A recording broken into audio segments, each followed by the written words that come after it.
really wish I was famous. You know, not this small time crappy e-celebrity stuff, but like actually famous, you know? If I go down to the fucking children's hospital dressed as a superhero and I start handing out gifts, sure, I'm a good person, but it's not gonna make me any more famous. Meanwhile, motherfucking Wolverine does it, or Wonder Woman does it, and then suddenly they get press coverage, they get even more fame, and everyone knows they're awesome. But when I do awesome things, no one knows I'm awesome.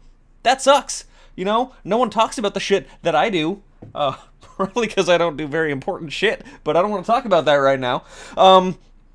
Maybe you've heard, but there's this little story that's been going around the internet, and by little, I mean everyone in the fucking world is talking about it. I'm gonna turn that light on. Yeah, that's a much more dynamic backlighting we got going on back there. So, a little story on the internet. The artist known as Banksy had one of his pieces of artwork automatically shred itself when it got put up for auction, already for $1.37 million.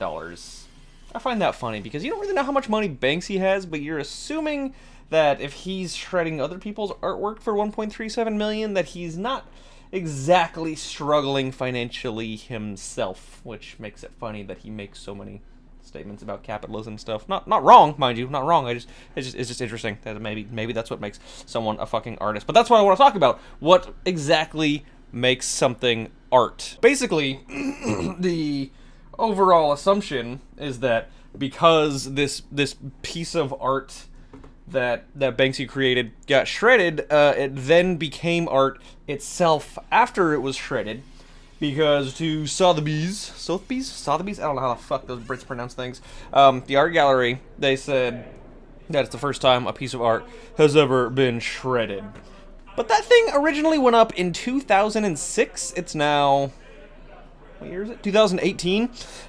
So that's 12 years that this shredder was sitting there in a frame waiting for someone to presumably press a button. It had to be remote activated. There's no other way for it to have worked other than to have been remote activated. And they claim that they weren't in on it, but I don't know if I buy that. It is, you know, it's you can make a battery that lasts 12 years. But fuck, man, I picked up my old fucking Game Boy SP, my GBA SP that I haven't touched in like 9 years, and that shit was dead. Of fucking course it was, because batteries and shit drain over time. So, and plus, like when you watch the video of it, you see the curators and the people in charge of the art auction like immediately like snap to it, like know what's going on, and like tell people to like stand outside, like usher people, and like take the painting away like within 5 seconds. I think in real life, I mean, it was real life. I think if people weren't in on it, then there would be a hell of a lot more standing around from everyone involved, going like, what's happening? Was that? Is that supposed to be happening? Did they know did someone not tell me about what this piece of work is doing? Like, that's what it should have been, because that's what happens when unexpected shit happens to groups of people in crowds. But that's neither here nor there. I think they were in on it. Not that it matters, but I mean, they're fucking, you know, they're an art show. They do art. Of course they want to be fucking, oh, this is, you know, as our experience as a gallery, this is the first time that this has ever happened. Oh my god, so random. What are the chances? Like, fuck you. Just everyone knows it was on purpose. Fuck you.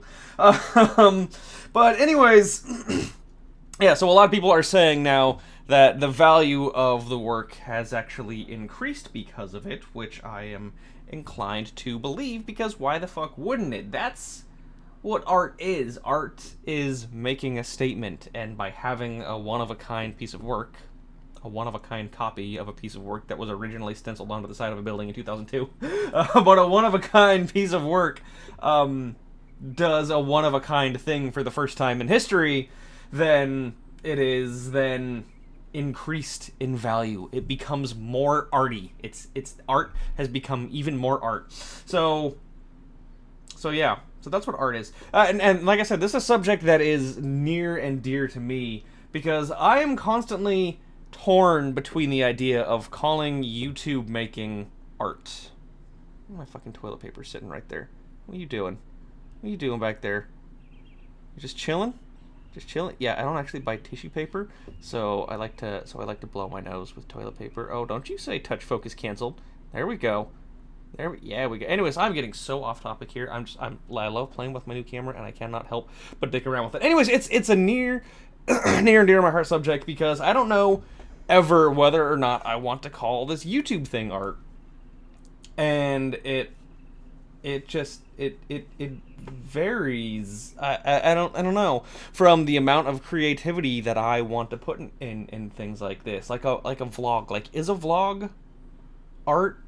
The intention isn't always, or is never really, to evoke feelings in people, unless it is, right? Because you can have people who vlog literally just to say what's on their mind, and literally just be a journal that they do to the camera.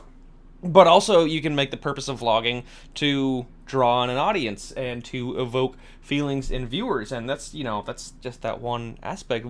If you count what I did with gaming videos a while ago, like, is that art? I definitely did a lot of those things with creative intent, even though they were, for the most part, their purpose was to teach. But, like, is teaching art? It doesn't, there is no fine line, and I find that a really interesting question, because obviously there is no right answer. It's like the fucking trolley problem. There is no right answer. Also, I've been watching a lot of The Good Place on Netflix, which is why that's in my head, the fucking trolley problem. But then you start introducing money into the equation, and then you really start having to ask yourself whether or not it's art, because at a certain point it's a formula, and a formula isn't art. Like, I'm of the mindset that cooking is a form of art.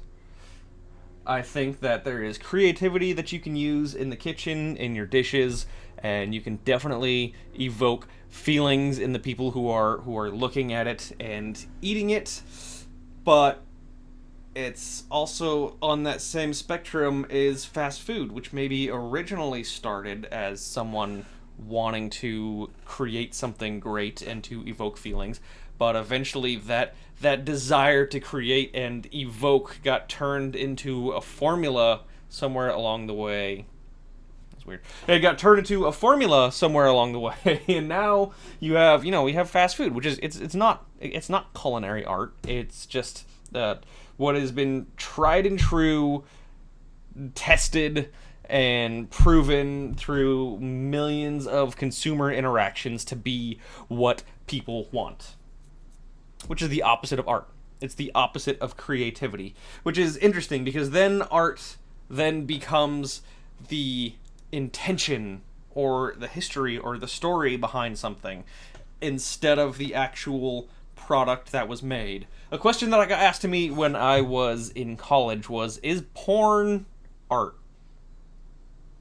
I mean, kind of. You would believe that, like, just take a picture of a naked lady.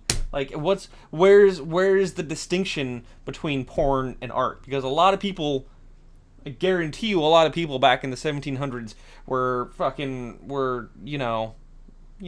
to those pictures in, like, the top of the cathedral and stuff. They like went there to visit the Pope and worship and shit, and they got home and they still had those images in their head, and they were like, oh yeah, boobies. Now, I only see ankles in my day-to-day life, so let's go to fucking town on the fucking this depiction of, I don't know, religious naked people. Fucking Aphrodite, sure, why not? That's how Da Vinci got his start.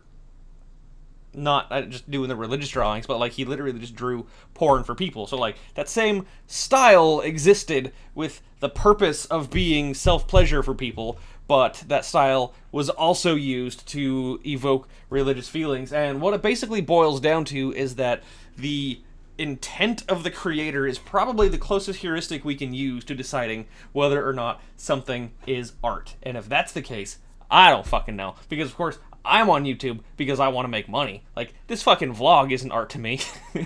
I'm only half kidding. I do enjoy this and this conversation and telling people about things and making it funny and hanging out with me and talking about toilet paper and shit. But I wouldn't consider what I'm doing right now art. I would consider what I did before art. And it's interesting. There is no easy answer. So the question of how to make expensive art more expensive is the answer is to just do more art to it. You know? Do more creative intent and succeed, obviously. Make it the one of a kind anything. I think the problem is everyday people don't really have a way of doing that in a way that people can care about, because you can be the one. I can do the one of a kind anything. Hey, I'm the first person named Sean who has ever picked his nose while recording a vlog while talking at 5:33 p.m. In October in 2018. That's one of a kind. That's art. I just made art for you right now. No one else in the history of time will ever do that. It's completely unique, but no one cares about it because lots of fucking things are unique. The only way to make art more arty is to do something in a unique way that people care about. So being the first to destroy something at a place that people care about is one of a kind.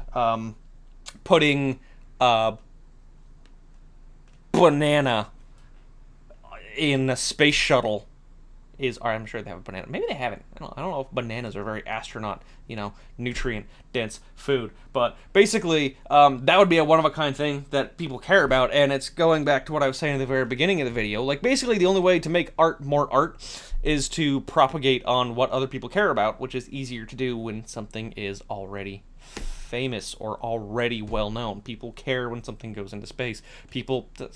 Some people care about art galleries. People fucking care about what's near to their heart, and the issues they care about. But honestly, there's so many fucking people trying to make stuff that speaks to our heart, especially in like the information age, with the internet and everything, that the actual product that is being made is so much less important than the intent behind it or the paths that it took to be well known. It's kind of fucked up. It's self-propagating. There's a story on monkeys where they found that monkeys with higher levels, naturally higher recurring levels of dopamine in their brain, they were just generally more happy. But also because they got more dopamine and they were more happy, they also found it easier to climb the monkey social hierarchy rankings that they had, and so they got even more happiness and more success, and even so down so far as dealing with our fucking distant evolutionary ancestors. Fame, success, and happiness just begets more fame, success, and happiness. It's a feedback loop. It's a propagating cycle, which is why, holy shit, do I wish I was fucking famous.